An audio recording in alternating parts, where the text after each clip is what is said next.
Në 81 vjetorin e çlirimit të kryeqytetit, Shoqata Tirana përkujtoi 39 intelektualët e vrarë më 16 nëntor 1944 nga komunistët në Vigjilje të Lirisë. Ceremonia përkujtimore u pasua nga një konferencë shkencore që mblodhi familjarë të intelektualëve të vrarë, ish të përndjekur politik të regjimit dhe studiues.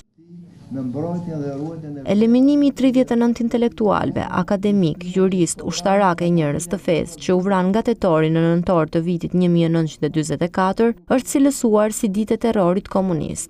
Është edhe detyra jonë që këto të mos lihen arrest dhe aq më tepër brezat e ri që nuk e kanë idenë.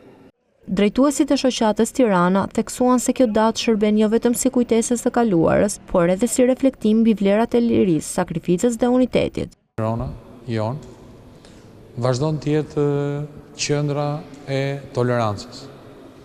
Kur familjet pasardhësit e këtyre, që shumica e tyre nga Tirana nuk kanë kërkuar hakmarrje, të cilët ne me aktivitetet e erëpashershme edhe me aktivitetin e sotëm kërkojmë që të marrin atë që i takon.